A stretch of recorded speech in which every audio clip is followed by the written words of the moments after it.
Okay, we are continuing in the life of Paul. We're in Acts chapter 21, at the end of that chapter. Last week we saw with a very bad idea that Paul is given, where he is to go into the temple with men who are ending a vow, and everything goes wrong. Well, before the 7 days are up, he's found in the temple, which would have been a common thing, by a number of Jews from Asia who think that he has brought in a Gentile into the temple, and because they've seen him with that man in Jerusalem. There's not a problem with them seeing him with Trophimus in Jerusalem. That's not against the law. Gentiles can be in Jerusalem, but they can't be in the inner portion of the temple. They can't be, and they think that he has defiled the temple by bringing in Trophimus the Ephesian, which he hadn't done. He didn't do that, and that would show a great amount of disdain for the temple if he had done that. And he would know that would be the death penalty if he did such a thing. But he didn't do that. They just assumed that he did. Anyway, they would have killed him, except that he's rescued by the commander of the Roman garrison that happens to be there. And the Romans have no idea what's going on. It's just that the city is in an uproar. Every quarter, the entire city is in an uproar. So every quarter of the city, every section of the city is now a bit of a mob. And so they need to know, the Romans need to know, what is this all about? They discover it concerns one man whom they are beating, not the Romans, but the Jews are beating. And so they can't have that, and they take Paul into their custody, and the commander tries to find out from the crowd, well, who is this and what's this about? And they can't get a straight answer. It's a confused message where none of this makes any sense. We can't figure this out. So they go to take him to the barracks where he can be safe, and they can question him there, or anybody else that needs to be questioned. And the mob just follows him, and there's so much of a crowd, and so violent a crowd. Verse 35, when he reached the stairs, he had to be carried by the soldiers because of the violence of the mob. They're just following them, or they're having to go through the mob to get there. For the multitude of the people, verse 36, multitude of the people followed after, okay, so they are following, crying out, away with him. Now, we come to verse 37. Then, as Paul was about to be led into the barracks, he said to the commander, may I speak to you? He replied, that's the commander replied, can you speak Greek?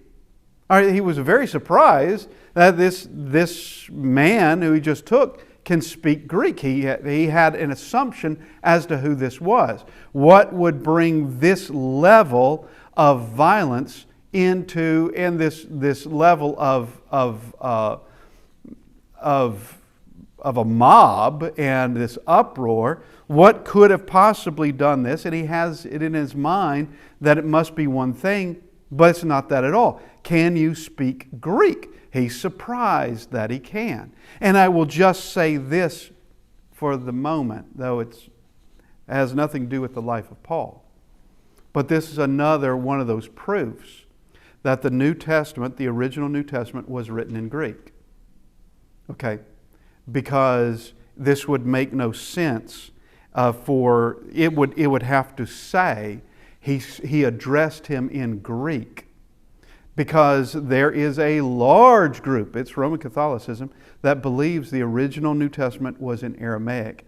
It's not, and they got to have it in Aramaic. They can't have it in Greek because there's a number of things that fall apart for them that the Aramaic kind of hides, but the Greek doesn't hide. And so they have to have it in Aramaic. But this is another one of those proofs, and this is not the only one, that that it is written in Greek. Because if this was in Aramaic, it would have to say, and he spoke to him in Greek, and then give that, and then would be, can you speak Greek? Well, it's all in Greek. Can you speak Greek? Now, it's going to tell us, he addresses the crowd in Hebrew, and it tells us that. He addresses the crowd in Hebrew. Now, this in verse 38, this is what the commander thought he had. Are you not the Egyptian who some time ago? So, how long ago was this? We don't know. But some time ago would kind of mean, in my mind, quite a number of years ago. Some time ago, an Egyptian, are you not the Egyptian, some time ago, who stirred up a rebellion and led the 4,000 assassins into the wilderness? So this sounds like a big thing that occurred some time ago. So it would involve 4,000 assassins and this rebellion that occurred, and they went off into the wilderness. So he thinks, this Egyptian has returned. He's returned back into town, and he wants to bring up another rebellion. So is this the one? But he's talking to me in Greek, so now he has doubts. Now, verse 39, and Paul's going to identify himself. But there's something about Paul's character and also other facts that he's going to present that, and I think it's mostly his character, that the commander immediately trusts him. Because the commander is going to allow him to do something that I think would be an unwise thing to do. But he's going to allow him to do it. And that is speak to the mob, to address the mob. I think in this case, in my mind, that would be we already have a problem with them. I don't want gas thrown on the fire, because he wouldn't have thought that. I don't want more fuel poured on the fire. No, we're taking you inside, and we got to silence this group. But there's something about Paul that he immediately trusts. But Paul said, I am a Jew from Tarsus in Cilicia. Okay, well, that's not an Egyptian, is it? All right, he's a Jew. He's one of them. He will tell them in his speech, he was born in Tarsus, but I'm from Tarsus in Cilicia. Now notice what he said. A citizen of no mean city. All right, mean here, meaning insignificant or just common. That Cilicia is not an insignificant city. Cilicia is one you should know. All right, with the commander, you would know Cilicia. And of course he would. But that's not the important bit, is it? Because he says the first bit of that is a citizen of no mean city. And when he says that, that's well understood by that commander. He's a Roman citizen. He's a Jew and he's a Roman citizen. Not an impossibility at all. That is very doable. That can be done. And as we have discussed, anyone could become a citizen of Rome. You just had to pay the price or whatever it was. Of course, he was, as we will know, that Paul was born a citizen. He's been a citizen all his life. And this may be what brings the commander around. Okay, I was wrong about him being some sort of rebellious person with an army of assassins. All right, he's a Jew. He belongs here. That's fine. But he's also a Roman citizen. Then he says, I implore you, permit me to speak to the people. All right, like I said, I think, it's not a horrible thing as it turns out, but I think in a judgment call, which is this has got to be, is like, no, I don't think that's a wise thing to do. But the commander's going to let him. Well, he's a citizen. He's not some kind of fire breather. He's not someone that is some radical. He's speaking very rationally, very calmly, and giving him a few facts that, yeah, he's okay with that.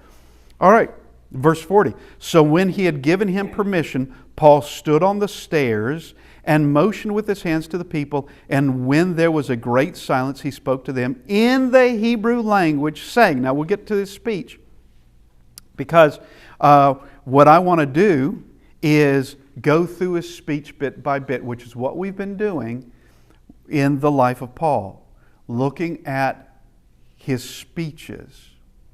All right, whether it's a sermon like in chapter 13, or what he's given here is more of a testimonial, but it is a sermon, because he's going to tell them how to be saved, because he's going to recount how he was saved. He's going to recount it. But okay, so he's on the stairs of the barracks. They were about to lead him in, and they don't take him in just yet because he's being allowed to speak to the crowd. Well, he's on the stairs so everybody can see him. I don't know how many stairs this could be, but if you've looked at typical Roman architecture, especially like official architecture, not only does it have columns and things like that, but you do have stairs going up, especially to important buildings. There would be stairs. So he could be considerably higher than the crowd. Not just a matter of a few stairs, but several going up. And so he motions with his hands to the people, so they understand he's about to talk. Now, he's done this before, not that we need to make a big deal about it, because we're not, but in Acts chapter 13, verse 16, he did the same thing when he gives the sermon there in Antioch in Pisidia.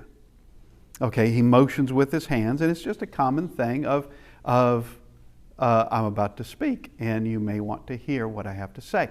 And the odd thing about it is they're silent.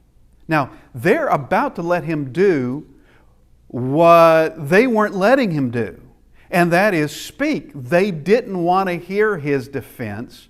They're not going to allow him a defense at all. But he's about to say, brethren and fathers, hear my defense before you now, which they weren't going to allow. They were beating him, and they were planning on killing him, and would have if the Romans hadn't come in. So they weren't going to allow him any kind of defense whatsoever. They're just going to react emotionally. They're just going to react like a mob. All right? Were the accusations, now he's not even going to address the accusation. The accusation is he brought Gentiles into the temple. He's not going to address that. He doesn't feel like he needs to address that. That would be a different matter. He sees something more important. And this is one of those things of knowing what your audience needs at this moment. He's not going to be on trial by them, regardless. If there's going to be a trial, it would have to be the Sanhedrin court, but he's a citizen of Rome. He doesn't have to fall for that one. He doesn't have to be judged by them. He can appeal to Caesar far away from Jerusalem and from the politics of Jerusalem. It'd be the politics of Rome, all right, and you're risking that, and also you're risking what's Caesar going to decide. What you can't tell with that. But he knows he's going to live longer going to Caesar. Well, that's a different matter. But going back to the fact of knowing what your audience needs now. They didn't need the whole, I went into the temple, I didn't bring any Gentiles with me. They didn't need that. What they needed to know at that point is what made the difference. Because Paul, as he is here, and they would have known him as Saul, is not the Saul of Acts chapter 7 and 8 or the beginning of 9. All right, he's completely different. And he's going to present his defense, and he's going to start off with his earliest, with his beginnings. All right, first off, he addresses his audience with respect. That's what he's going to do. And we're going to go through this word by word in a bit. But he addresses them with respect. Then, what he's going to do is he's going to recount his earliest years, and he's going to show the commonality that they have of, I truly am one of you. And in all that, he's going to be showing his credentials. That he's not someone without the best education that they would have had. Okay, that they could imagine. He had the best Jewish education that one could imagine in that day. Okay, so he's like you. I'm sorry. I am like you, basically, is what he's doing. And this is what he counts on, actually. And we're going to see that at the end of his speech. But this is what he counts on. He counts on and he banks on the fact, I am Jewish. I was exactly like you. I was in the mob just like you. And something has made the difference. What is that? Why am I on this side and not with you against somebody else? What has made the difference in all this?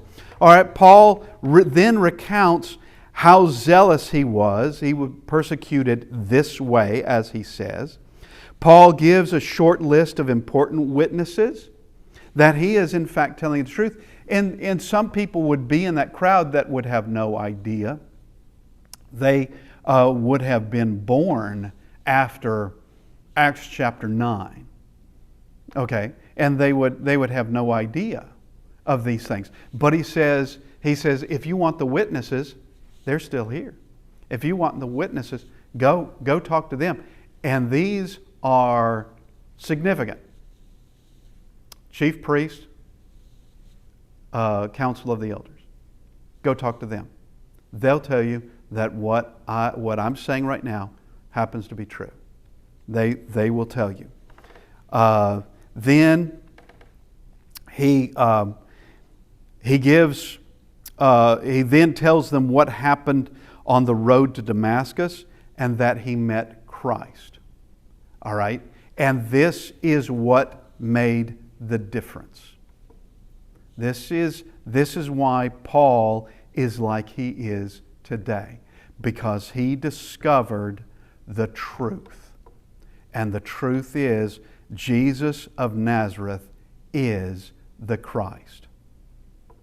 All right, something they did not like, but that Jesus is, you're not going to find him on the earth, but he's still communicating to some.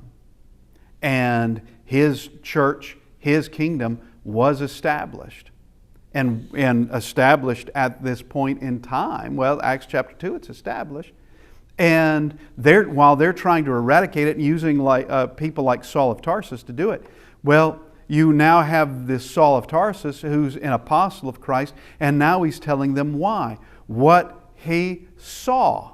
Now, everything he has said thus far as his earliest life, to his credentials, to what he did, and you check with the high priest and the council of elders, you go with that. Now, this next bit, that's all true, and you can check up on it. Now, this next bit, there would be witnesses if you could find them, but it's not as though they're the high priest. They would be the men who were with him, and you can go talk to them if you want to. But this next bit, there aren't as many witnesses to this, and you wouldn't immediately know their name anyway, for that matter. But this too is the truth. And so he recounts what happened on the road to Damascus. He met Christ. Then he talks about his conversion. And in this, he is telling them, and it is a sermon. It's a sermon in his defense with it, and it is his defense, but it's a sermon as to, this is what I discovered. I was one of you, and you can't deny it. And I met Christ, and I can't deny that. I can't deny that I met Christ. I met the Messiah, and he happens to be Jesus of Nazareth. Now, as I made mention just a few moments ago, he's counting on the fact that he's one of them. He's counting on it. But here's the problem. What happens when you have, let's just say, a gang or organized crime, a mob, as we would call it, mafia? What happens when you have one of those members who's been at the center of so much, who now says, I'm out of here, I'm gone? What happens to that man? They want him dead. All right, you can't get out. You don't get out of this. Yeah, you know too much. You're one of us. You've got the tattoos or whatever. You are one of us. You don't get out. Now, what happens to men in, let's say, gang members who are in prison, and changing it slightly, in prison, who now becomes a Christian and he's different? It's the same thing. You've left the group. You now have you don't believe that you should murder anymore, that you should do as we are told to do or as we plan to do. You now have a conscience. That person may very well die in prison. They may well do it.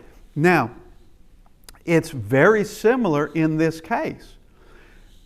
As we have said, they never gave Peter this, or John, this kind of level of persecution, of where the city went into an uproar. If it ever was, it's not written about, but they can remain in the city. Paul can't, in the city being Jerusalem. Paul can't stay there. He can't stay there for long. He can come in, as we see in chapter 15, he can come in and for a brief period of time and leave, and he's okay doing that. But he can't just stay there. He can't.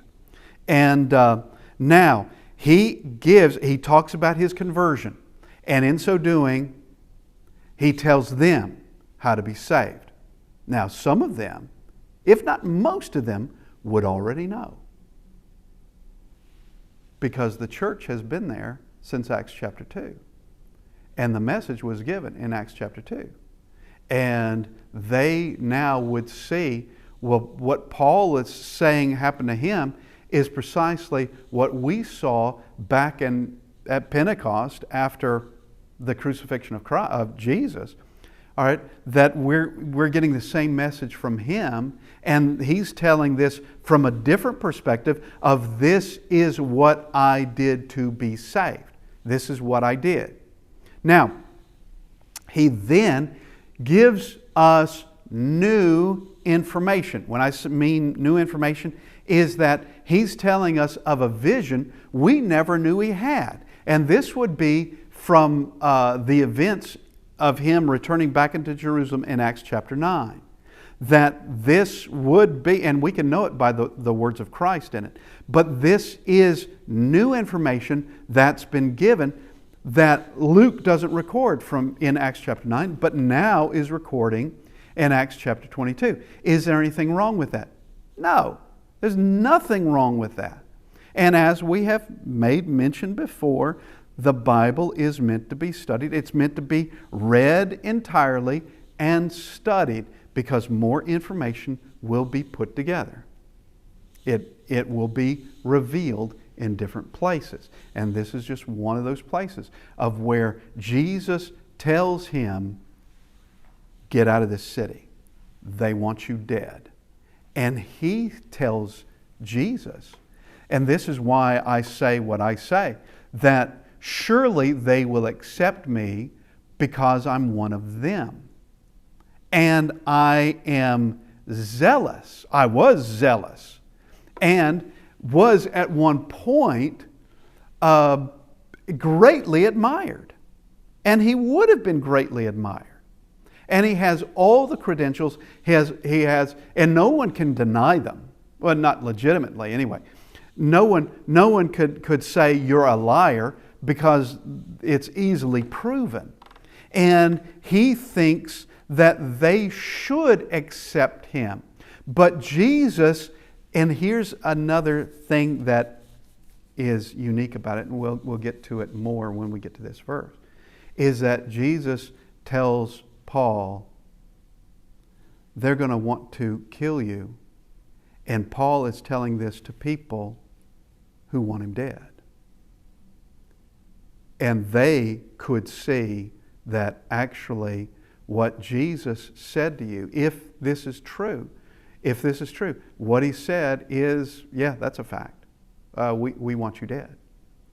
And that would be another one of those things where inside everyone's mind and everyone's heart, in that mob, they would know, well, that's accurate.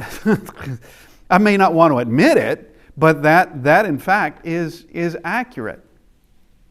And so he is basically telling Christ, I have an inroad with them.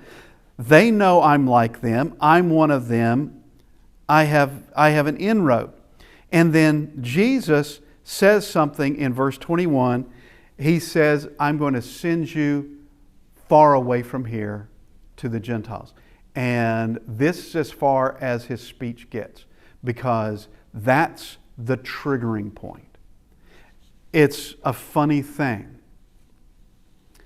Him talking about his conversion was not a triggering point. They'll listen to it. Him talking about what he did prior to his conversion.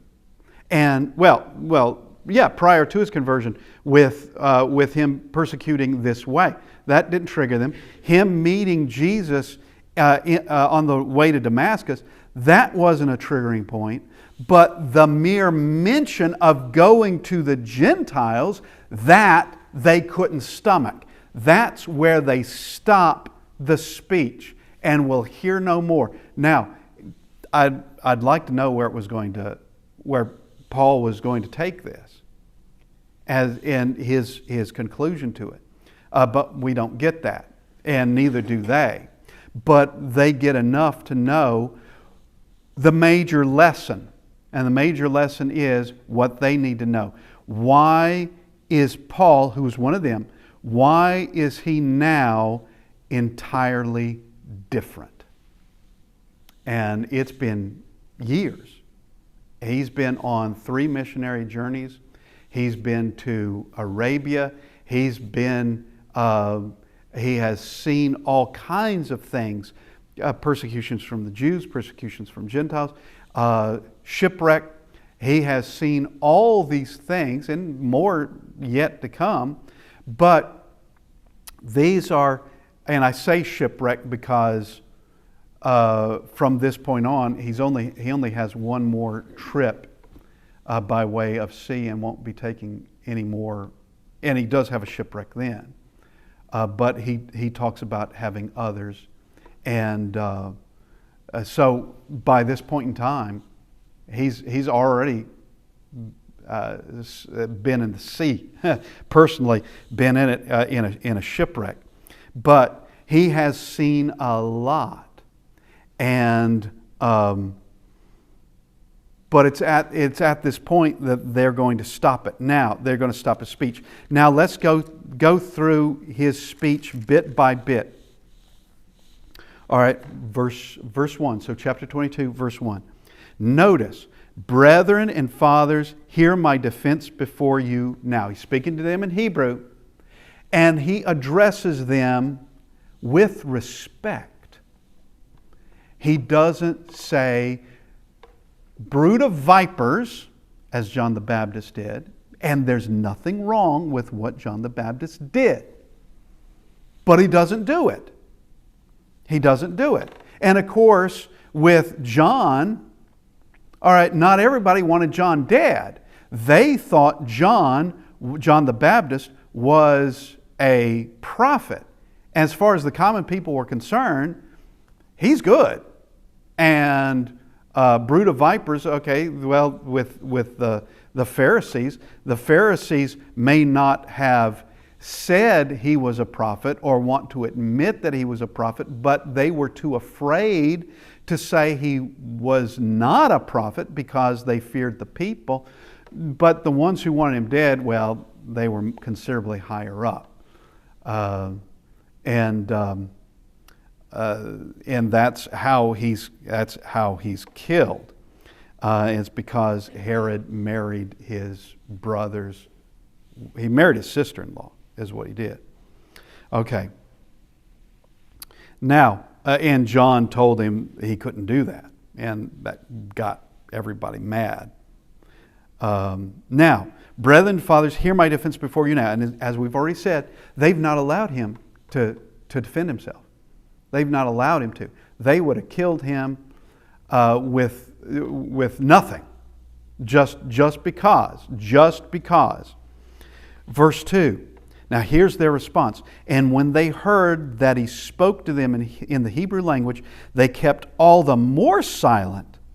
Then he said, okay, he begins his speech.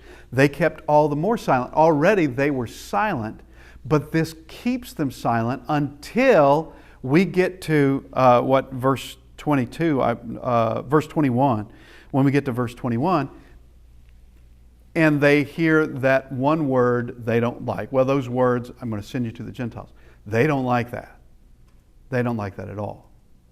And as a matter of fact, that's a message that Jesus had, in the Gospels, had been giving. That there will be those who come from the east and come from the west and will sit down with Abraham, Isaac, and Jacob, and you yourselves are cast out. Okay. He's been saying very, very similar things. And so here, he speaks to them in Hebrew language. Okay, there is a respect for that. There's a respect for that. And all right, they can understand it, and so they keep quiet and addressing them in, I would venture to say, perfect Hebrew. Perfect. First off, he's born in Tarsus, but he's educated in Jerusalem. And he's going to tell them he's educated by Gamaliel. All right, for you to be educated by Gamaliel, you've got to be talented. All right, you've got to have the capacity. Not just anybody is going to be educated by him. There are others that you would go to. Okay? And if you're someone like a Peter or Andrew, James or John, you don't get any of that education at all. Of course, they didn't grow up in Jerusalem. They're fishermen. They know well their craft. They know well their occupation. They know how to catch the fish, bring in the fish, and sell the fish. They know what they need and take care of the boats and the nets and each other and everything like that. They know how to read the weather. They know how to do all those things. For the commoners, they would not have been able, and even for others, not commoners, they would not have been able to have this level of education. And like I say, when he is talking to them in Hebrew, this would be perfect Hebrew. He grammatically correct, every word spoken precisely as it's supposed to be spoken. They would have respected this, and obviously they did. Now verse 3, I am indeed a Jew.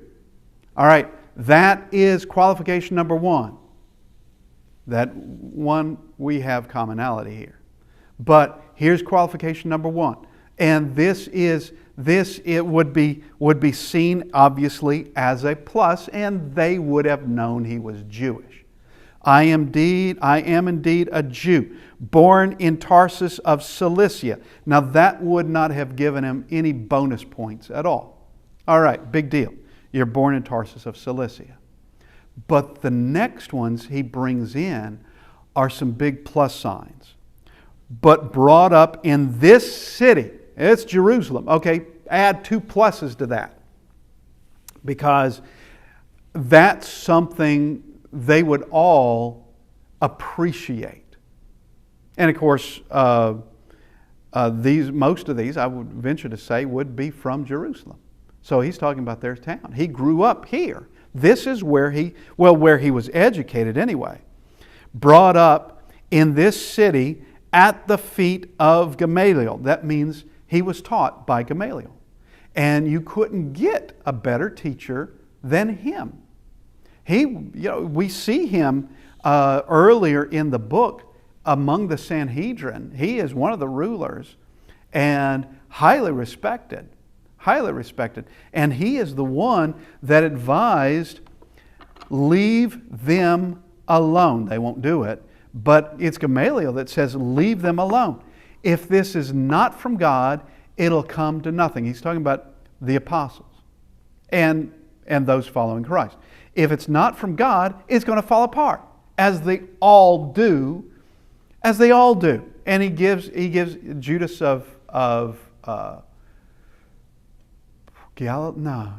Well, anyway, he gives 2 examples. There's a Theudas, and he gives 2 examples there of those that came to nothing.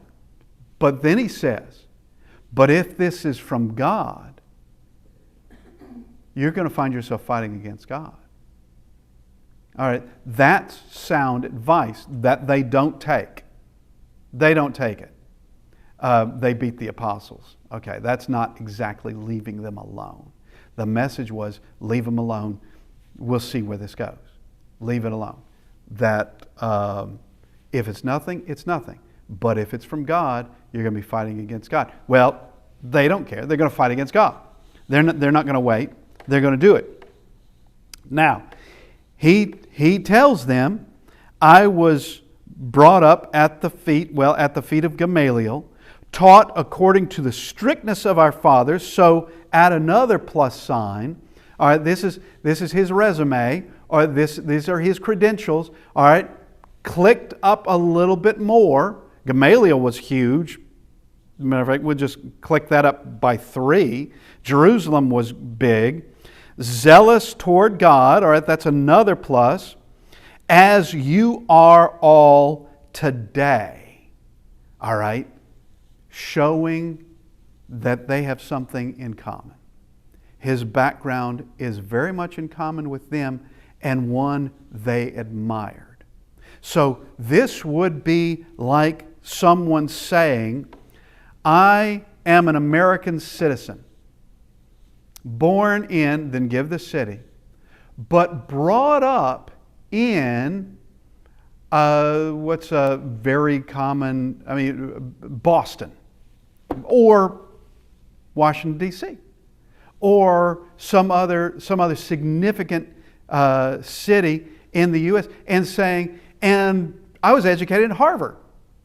Or I was educated at Yale. You can't get a more well-known education. This isn't from some community college in the middle of nowhere. This is something they'd recognize immediately. And yeah, these are credentials. And all this would be pluses. All right. Now, he says, we go to verse 4, and he says, I persecuted this way to the death, binding and delivering into prison men and women. Okay, I'm reading my notes. I need to read the actual verse. I persecuted this way to the death, binding and delivering into prisons both men and women. So this shows what he was doing. How was he zealous toward God as they are this day? This is what he was doing. And this shows. And he's about to say, verse 5, as also the high priest bears me witness and all the council of the elders. He knows them? Yeah, he does. They know him. Go to them. They will tell you what I just said was the truth. If you don't believe it, go to them. They would know, yeah, he was taught by Gamaliel. We do know that. Yeah, we know that he was from Tarsus. They would know that. And yes, we do know that he persecuted this way to the death. And we know this is what he used to do. You don't believe this? Go ask them. And you couldn't get better witnesses. You really couldn't. They would know precisely who that was. And if he were lying, that would be a tragic lie, because they could easily go find out. And if it's, obviously this would get back to the high priest and to the council of elders. They would say, we don't even know who this man is. They would know. They would know all this. From whom I also received letters to the brethren, and went to Damascus to bring in chains even those who were in Jerusalem. Even those who were there, that is Damascus, to Jerusalem to be punished. So he knows them personally. They gave him letters of authority. They gave it, which means he wasn't a nobody. How many of them have received letters from the high priests and the council of elders? How many of them? How many of them had done these things, gone out to places like Damascus and done this? How many of them? Not too many. Now they would agree it should be done, but were they really doing it? Well, they were going to kill him. That's for sure. But he's showing, all right, this is who I am, who I was. This is who I was. And now he's going to tell them what made the difference. Now, we're going to have to close for this morning. We've run out of time. And we will continue in his speech and getting, as we said, into what makes this speech unique in the book of Acts. In that he's going to tell us something until we get to this chapter we knew nothing about, which makes it very interesting. And also something that for them, they need to be told this, because they are living proof that what Jesus said is true. It's true about them. So hopefully next week we'll continue, and thank you everybody.